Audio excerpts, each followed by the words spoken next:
Waalaikumsalam warahmatullahi wabarakatuh. Selamat pagi anak-anak. Pagi, Bu. Baik, sebelum mata pelajaran dimulai, mari kita berdoa terlebih dahulu ya. Siapa di sini ketua kelasnya? Saya, Bu. Baik, silakan dipimpin berdoa dulu ya, Mbak Melinda. Ya, berdoa mulai. Berdoa selesai. Baik, sebelum memulai mata pelajaran hari ini, mari kita di absen dulu ya hari ini. Iya.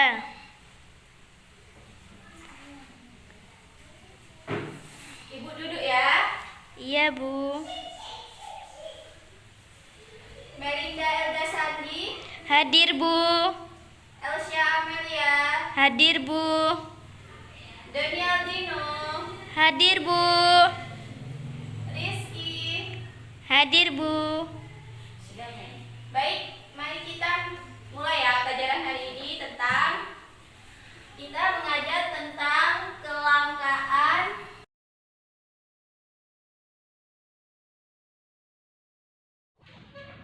Baik anak-anak, kita akan mulai pelajaran kita hari ini. Pelajaran kita hari ini adalah tentang kelangkaan. Apakah itu kelangkaan? Ada yang tahu? Ya, Mbak Mas Turo? Kelangkaan adalah suatu kondisi di mana terjadi ketidakseimbangan antara kebutuhan manusia yang tidak terbatas. Ada yang lain? Saya, Bu. Ya, Simpel Mbak. saja, Bu. Kelangkaan adalah kebutuhan manusia yang tidak terbatas.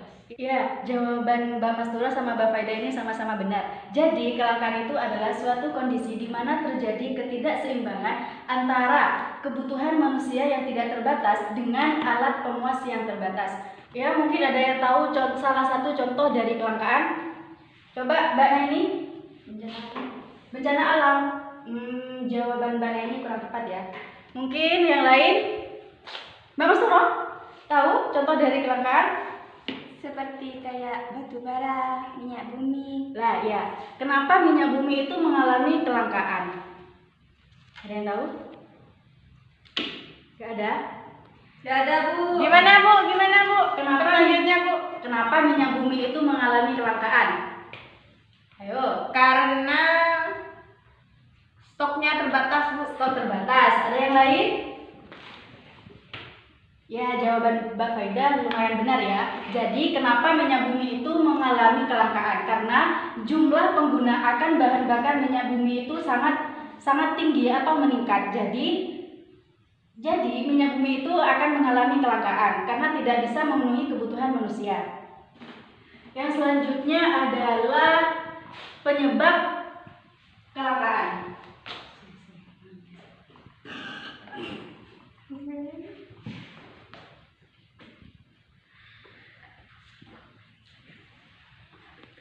Ada yang tahu penyebab kelangkaan? Saya, Bu. Ya, Mbak Nani? Keterbatasan sumber daya Ya. alam, manusia, dan modal. Ya, apalagi? Saya, Bu. Saya, Bu. Ya, Mbak Faida? Pertumbuhan apa ya, Bu? Pertumbuhan makhluk hidup Atau manusia? atau manusia yang tidak stabil, Bu. Ya, jawaban Mbak Naini sama Mbak Faida sama-sama benar. Beri tepuk tangan buat keduanya. Jadi, faktor penyebab kelangkaan yang pertama adalah keterbatasan sumber daya alam, manusia, modal. keterbatasan sumber daya. Sumber daya di sini nih ada 3, yaitu sumber daya alam, sumber daya manusia, dan sumber daya modal. Jika sumber daya ini tidak dapat memenuhi kebutuhan manusia, maka sumber daya ini mengalami kelangkaan. Ya, yang kedua apa, Mbak Faida? Letak geografis. Ya, benar. Yang kedua adalah letak geografis.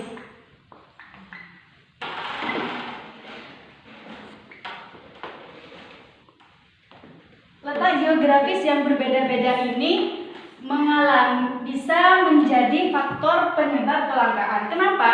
Karena jika letak geografis yang berbeda-beda antara daerah A dan daerah B itu menghasilkan sumber daya yang tidak stabil, tidak merata seperti itu. Terus yang ketiga adalah Pertumbuhan penduduk yang tidak stabil. ya, benar sekali. pertumbuhan penduduk yang tidak stabil. yang tidak stabil. Kenapa pertumbuhan penduduk yang tidak stabil itu menjadi faktor penyebab kelangkaan? Ada yang tahu? Angka kelahiran yang tinggi. Angka kelahiran tinggi, ya benar. Ada lagi? Yang tahu akan Bu Guru kasih hadiah. Saya Bu. Ya? Karena jika pertumbuhan penduduk di suatu daerah itu tidak stabil, misalnya tadi yang dikatakan Mbak Naini, angka kelahiran semakin tinggi, sementara sumber daya alamnya itu rendah, jadi sumber daya alam tersebut itu akan mengalami kelangkaan. Oh ya, jawaban Mbak Faida ini benar sekali. Tepuk tangan buat Mbak Faida. Hadiahnya ya. Yang keempat adalah bencana alam. Kenapa bencana alam termasuk dalam penyebab kelangkaan? Karena bencana alam itu dapat merusak lingkungan sehingga berpengaruh terhadap kelangsungan hidup manusia dan kebutuhan manusia itu tidak terpenuhi. Itu penyebab dari kelangkaan yang nomor 4. Sehubungan dengan waktu sholat duhur, kita istirahat sebentar untuk sholat duhur. Iya, Bu. Jadi minyak bumi itu akan mengalami kelangkaan karena tidak bisa memenuhi kebutuhan manusia. Yang selanjutnya adalah penyebab kelangkaan.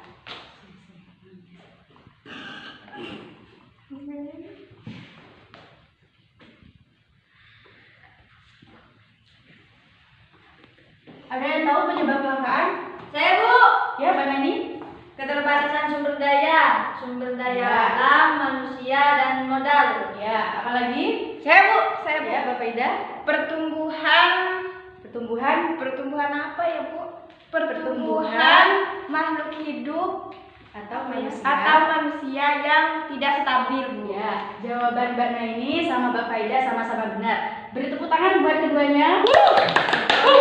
Jadi, faktor penyebab kelangkaan yang pertama adalah Keterbatasan sumber daya alam, manusia, modal. keterbatasan sumber daya.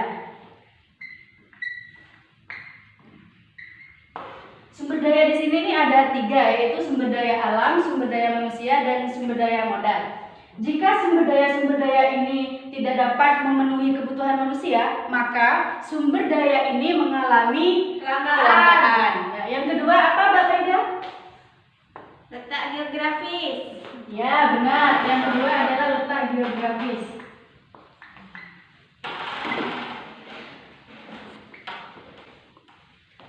Letak geografis yang berbeda-beda ini bisa menjadi faktor penyebab kelangkaan. Kenapa? Karena jika letak geografis yang berbeda-beda antara daerah A dan daerah B itu menghasilkan sumber daya yang tidak stabil, tidak merata seperti itu. Terus yang ketiga adalah Pertumbuhan penduduk yang tidak stabil. ya, benar sekali.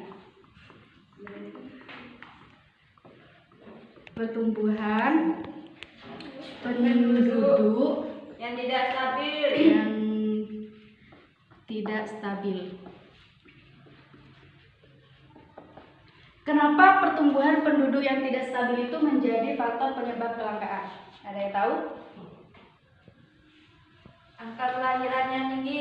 Angka kelahiran tinggi, ya benar. Ada lagi? Yang tahu akan Bu Guru kasih hadiah. Saya Bu. Ya? Karena jika pertumbuhan penduduk di suatu daerah itu tidak stabil, misalnya tadi yang dikatakan Mbak Naini, angka kelahiran semakin tinggi, sementara sumber daya alamnya itu rendah, jadi sumber daya alam tersebut itu akan mengalami kelangkaan. Oh ya, jawaban Mbak Faida ini benar sekali. Tepuk tangan buat Mbak Faida. Hadiahnya ya. Yang keempat adalah bencana alam. Kenapa bencana alam termasuk dalam penyebab kelangkaan? karena bencana alam itu dapat merusak lingkungan sehingga berpengaruh terhadap kelangsungan hidup manusia dan kebutuhan manusia itu tidak terpenuhi. Itu penyebab dari kelangkaan yang nomor 4. Sehubungan dengan waktu sholat zuhur, kita istirahat sebentar untuk sholat zuhur. Iya, Bu.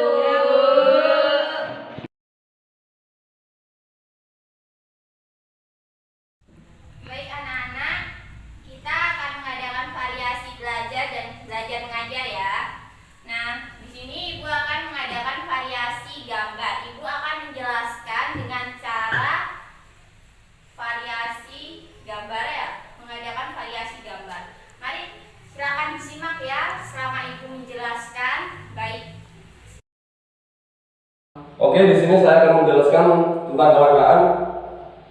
Kita sebelum itu harus mengetahui kelangkaan secara bahasa dan secara istilah. Yang pertama secara bahasa. Kelangkaan secara bahasa jarang didapat atau jarang ditemui. Sedangkan secara istilah, ketika kita ingin mendapatkan barang tersebut harus melalui pengorbanan. Dan kelangkaan sendiri muncul karena kebutuhan yang banyak, sedangkan alat pemuas kebutuhan tersebut sangat terbatas. Dan selanjutnya jenis-jenis kelangkaan.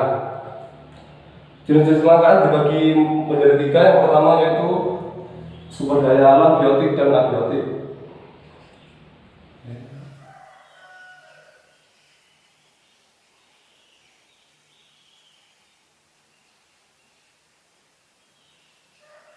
Terus yang kedua ialah jenis-jenis kelangkaannya, yaitu sumber daya manusia yang berkualitas.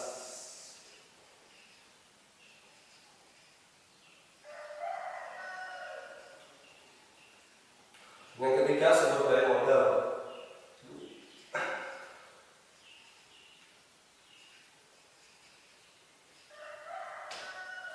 Dan untuk sumber daya modal ini untuk mendapatkan transaksi proses produksi.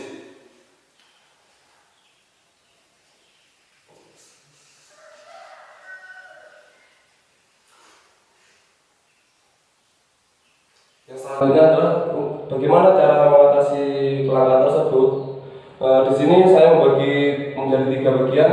Yang pertama adalah melakukan penghematan pada sumber daya alam.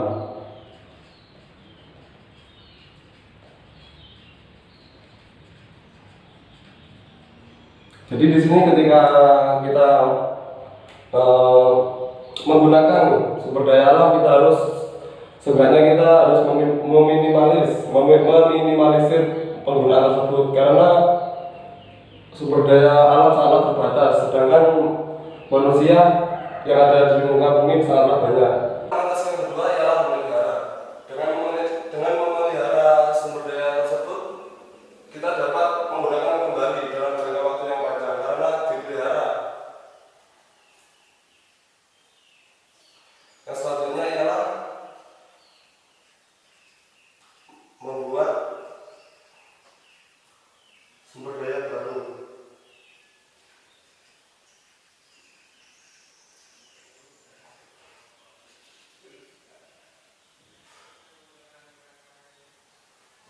Dari sini kelangkaan itu muncul karena kebutuhan manusia yang sangat banyak, sedangkan kebutuhan untuk memenuhi tersebut sangatlah terbatas.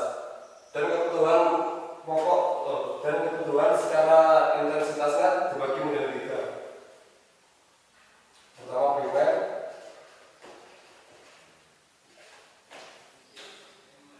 sekunder, dan tersier. Yang pertama ialah kebutuhan primer. Kebutuhan primer adalah kebutuhan pokok bagi manusia, contohnya seperti sandang, pangan, dan papan. Yang selanjutnya sekunder adalah sebagai kelanjutan dari kebutuhan primer. Contohnya seperti sama kita di kelas ini, kita harus memerlukan fasilitas sekolah seperti meja dan lain-lain. Yang selanjutnya adalah tersier.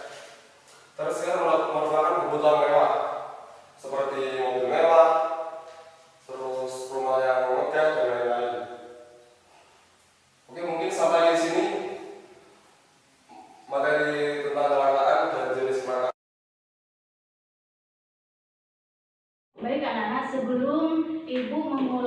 materi hari ini, Ibu akan mengevaluasi materi minggu lalu. Masih ingat nggak materi minggu lalu tentang apa? Kelangkaan. Ya, benar. Apa yang dimaksud dengan kelangkaan? Coba Mbak Faida. Yang minggu kemarin ya Bu. Ya, kelangkaan itu apa? Kelangkaan itu adalah keterbatasan sumber daya alam. Ya, jawabannya benar. Ada lagi? Saya Bu. Ya. Suatu kondisi di mana ketidakseimbangan antara kebutuhan manusia yang tidak terbatas. Ya, benar. Itu pengertian dari kelangkaan ya. Yang selanjutnya penyebab atau faktor kelangkaan itu apa aja? Ayo, yang bisa. Karena ini apa? Faktor Keterbatasan sumber daya alam, Ya. manusia, dan modal. ya itu termasuk sumber daya ya. Yang kedua apa? Letak geografis, Geografis. Yang ketiga, pertumbuhan penduduk yang tidak stabil, ya. Apalagi? terjadinya bencana alam. Ya, jawaban Mbak Neni ini benar sekali. Jadi faktor penyebab kelangkaan itu ada 4, yaitu yang pertama keterbatasan sumber daya, yang kedua perbedaan letak geografis, yang ketiga pertumbuhan penduduk yang tidak stabil, dan yang keempat adalah bencana alam. Terus yang selanjutnya jenis-jenis kelangkaan itu ada berapa? Siapa yang bisa? Ayo. Ada 3 Bu. Ada 3. Ya apa Mbak Mas Puro? Kelangkaan sumber daya alam. Ya, benar. Yang kedua, sumber daya alam. Habis itu Kelangkaan sumber daya manusia. manusia. Kelangkaan sumber daya modal. Ya.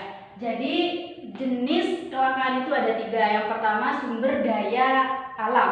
Sumber daya alam itu ada 2. Apa aja? Ada 2, yaitu biotik dan abiotik.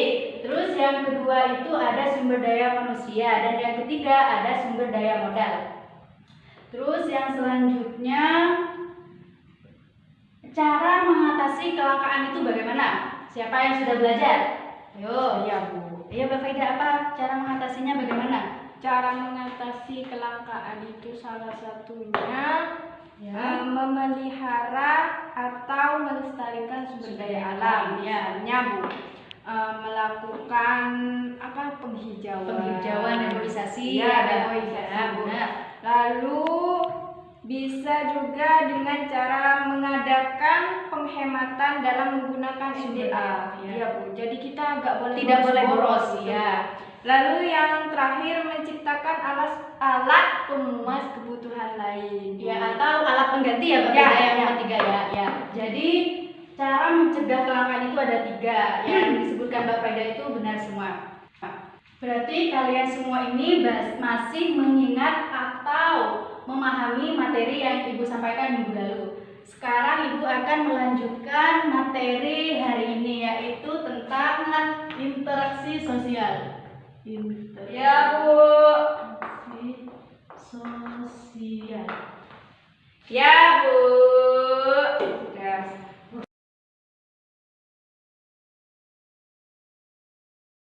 Assalamualaikum warahmatullahi wabarakatuh. Waalaikumsalam warahmatullahi wabarakatuh. Pada pertemuan kemarin kita sudah pernah membahas mengenai kelangkaan. Jadi pada hari ini akan saya berkelompok menjadi 2 kelompok untuk berdiskusi mengenai masalah kelangkaan. Jadi yang sebelah sini untuk kelompok satunya dan sebelah situ untuk kelompok 2. Dan ini materi tentang kelangkaan. Oke, untuk diskusinya bisa di luar kelas maupun di dalam kelas. Selamat berdiskusi.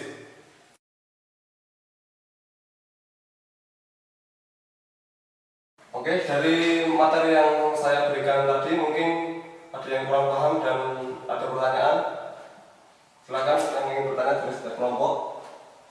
Saya mau tanya Pak, Ya, silakan.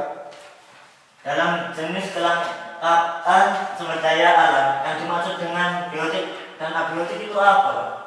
Kalau biotik itu tumbuhan seperti contohnya seperti manusia dan hewan. Jadi sifatnya itu hidup. Sedangkan abiotik benda mati. Contohnya seperti batu, air dan sejenisnya yang benda itu mati. Mungkin ada pertanyaan lagi dari kelompok lain? Saya mau nanya, bagaimana cara mengembangkan sumber daya manusia yang berkualitas? Di sini menurut Jones pada tahun 1993, cara mengembangkan sumber daya manusia yang pertama adalah melakukan pelatihan, dan yang kedua pendidikan, yang ketiga pembinaan, yang keempat rekrutmen atau bertujuan memperoleh sumber daya manusia, dan yang terakhir melalui perubahan sistem. Mungkin ada penambahan dari pertanyaannya. Saya mau menambahkan pertanyaan Berhenti tadi. Ya. Contoh dari abiotik itu selain tanah, batu itu masih ada udara. Ya. Kemudian kalau contoh dari biotik itu selain hewan dan manusia masih ada tumbuhan. Oh ya.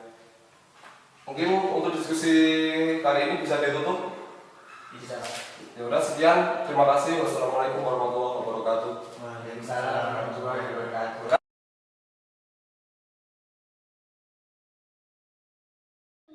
Oke, langsung saja. Di sini ada pengelolaan kelas. Pada intinya, pengelolaan kelas itu harus bagus ya. Gak mungkin kalau pengelolaan kelas itu harus jelek, kan nanti siswanya juga gak enak kalau belajar. Di sini ada keterampilan guru. Keterampilan guru itu kita harus apa ya? Semuanya guru itu adalah kita. Dan kita harus seterampil mungkin untuk mengajar para murid supaya murid itu lebih giat belajar dan senang untuk diajar kita. Kemudian menciptakannya seperti apa? Ya, menciptakan suasana yang baru, suasana yang tidak jenuh, suasana yang hangat, suasana yang tidak mungkin terlupakan mungkin ya. Iya. Dan di situ kita dianjurkan untuk menciptakan murid yang berprestasi, menciptakan murid yang teladan, yang rajin, pintar, itu juga menciptakan. Karena di sini dalam pengelolaan kelas itu bisa terdapat bagaimana sih caranya mengelola kelas yang bagus. Bagaimana sih cara mengelola kelas yang baik? Ya, dengan cara ini, menciptakan suasana yang bagus. Biar kita itu belajarnya enak, nggak mudah ngantuk. Biasanya murid itu kalau belajar di dalam kelas kan ada yang ngantuk, ada yang suka ngobrol sendiri. Nah, itu sebenarnya akan mengganggu suasana kelas belajar dalam hal pengelolaan kelas ini juga sangat diperlukan, karena di dalam pengelolaan kelas ini kan ada misalnya ada siswa yang terganggu dalam belajar, itu pasti ada, karena itu tidak semua siswa itu memahami keadaan yang seperti gimana sih belajar yang sesungguhnya itu. Pasti mereka juga ada rasa jenuh, ada rasa bosan, itu pasti di dalam belajar seperti itu. Kemudian memelihara dan mengembalikan, maksudnya itu memelihara dan mengembalikan suasana yang baru, mengembalikan bagaimana sih siswa itu harus rajin belajar dan bagaimana sih murid itu mau mengerjakan tugas-tugasnya di rumah, terus mau belajar, mau mendengarkan apa yang disampaikan oleh guru, itu juga perlu.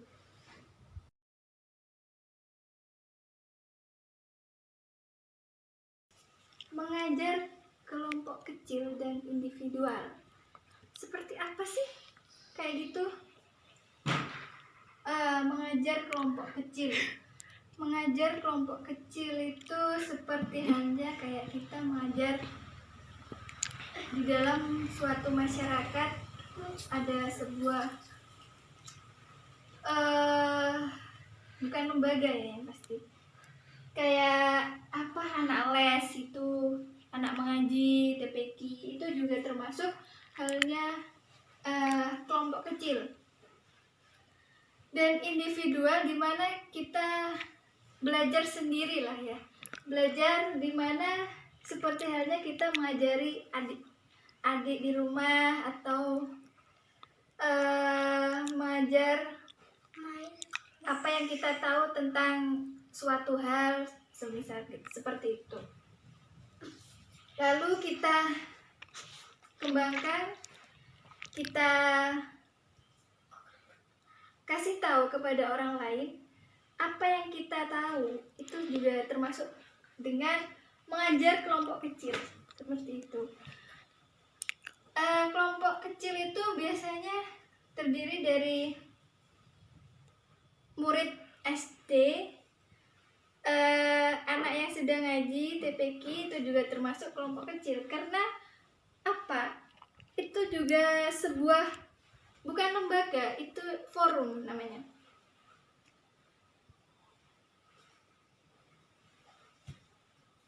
Ini ya, mengajar kelompok kecil.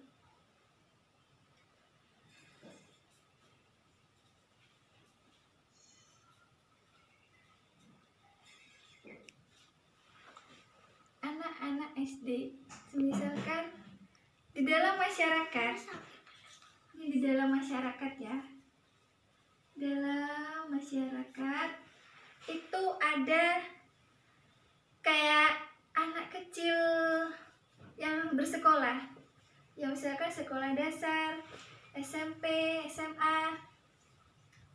Di dalam masyarakat itu mereka juga perlu belajar, tidak hanya sekolah saja. Kadang mereka juga perlu les untuk mengerjakan tugas dari sekolah. Itu juga diperlukan karena ini juga penting dalam mencetak generasi.